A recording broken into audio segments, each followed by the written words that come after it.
Maui, historic Lahaina town is reduced to ash and rubble. As fires continue to burn this evening, we're learning more about the scope of the damage and the human casualties.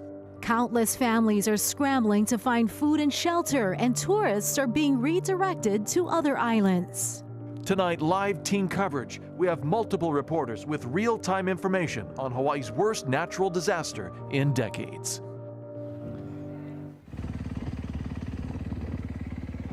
And our breaking news continues on Maui tonight with new videos coming in showing the horrifying aftermath of those wind-fueled blazes that began yesterday. The mayor says at least 6 people have died. Dozens more are injured, and search and rescue efforts are still underway. And just in, Maui Civil Air Patrol says at least 271 structures have been impacted by the fire. Electricity and communications are out, and state and county crews are strained. Tonight, the island of Maui is the scene of both chaos and compassion as the community pulls together to take on this crisis. Not since the Great Chinatown Fire of 1899 has such a bustling Hawaii town been lost to flames. Right now, there are still 3 fires actively burning across Maui in Lahaina, Kihei, and Kula. More than 100 firefighters are battling the flames. Helicopters are now also part of the response, doing water drops now that the wind speeds have decreased a bit. Back in Lahaina, this beloved oceanside town will never be the same. Look at these before and after photos of the harbor. The surrounding museums, art galleries, restaurants all burned. Some areas are still smoldering, and the town and the ocean are darkened with ash. And this dramatic video from viewers shows people racing for their lives out of Lahaina as flames tore through the town to Front Street. Tonight, anyone still in Lahaina is urged to leave, and authorities have blocked the roads to keep people out to avoid more problems. We have crews on the ground on Maui and Oahu tonight with the most important information to keep you safe.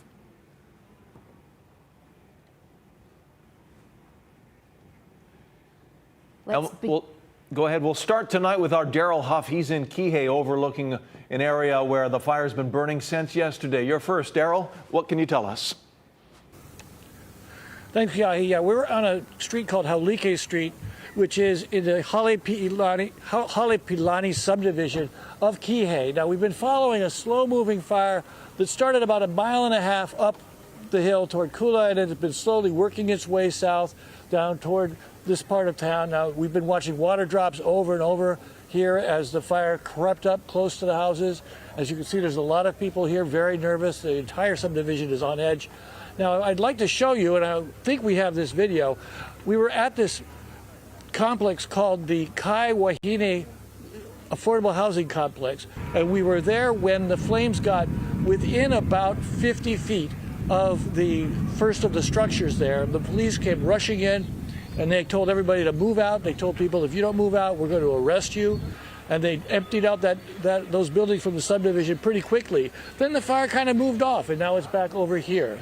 Now, we've seen an outpouring of compassion here on Maui. Many people are donating all kinds of items to the shelters. There's 4 big shelters housing thousands of people who've been displaced, both tourists and residents of Lahaina who got pushed out. And some of the stories are very sad. I'll hear from a woman we talked to at Maui High School shelter. Earlier, how are you doing? Not wonderful, that's for sure. It's been a super intense couple of days. I mean, the power went out yesterday, like 4:30 or 5 a.m. And then the gas station blew up at like 3, and since then we've just been trying to outrun a fire. And yeah, just the further we got away, the further the fire climbed.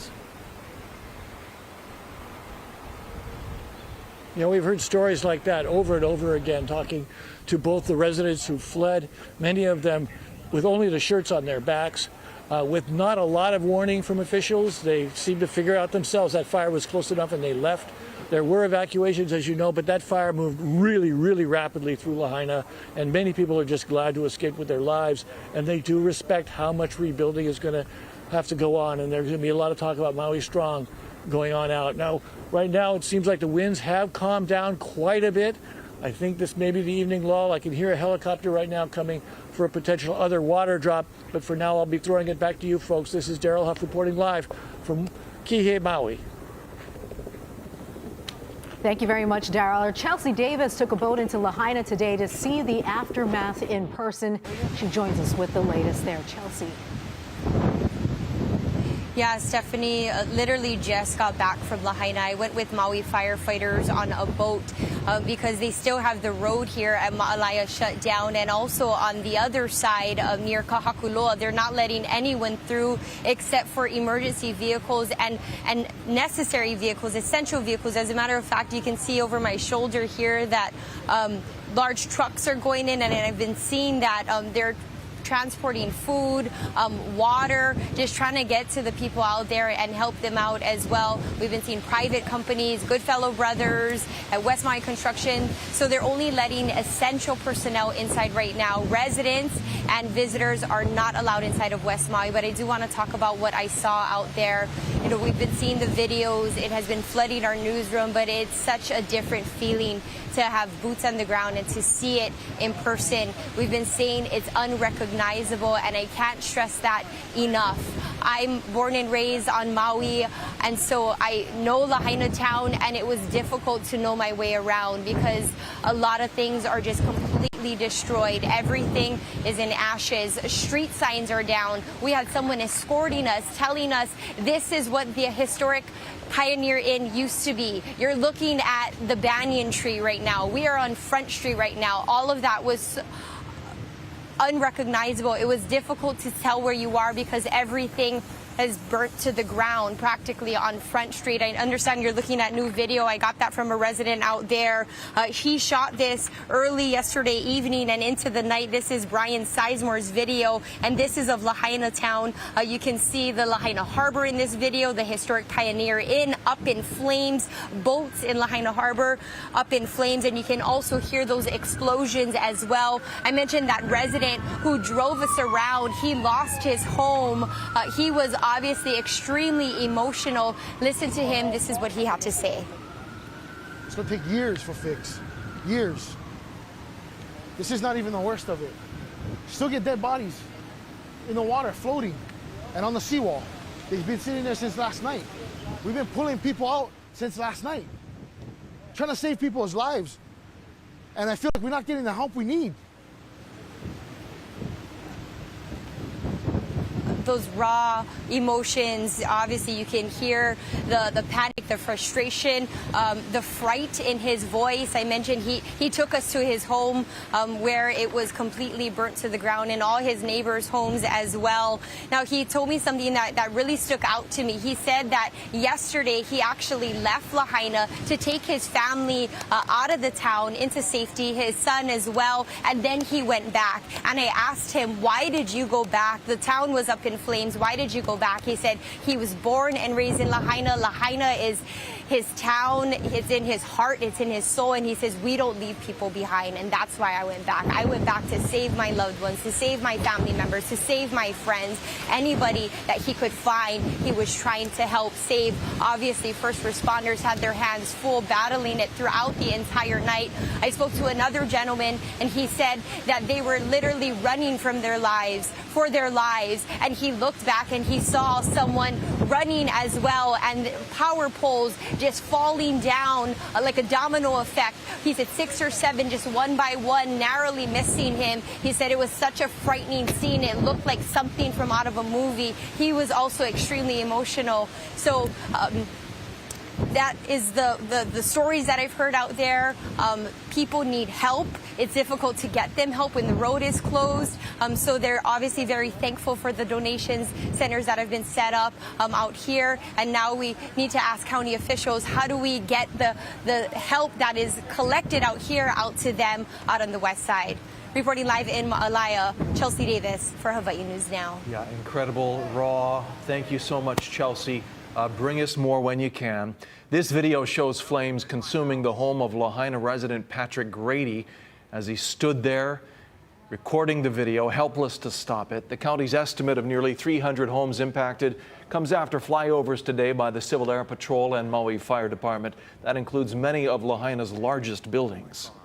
Kaiser Center there was all on fire. The outlets over there was all on fire.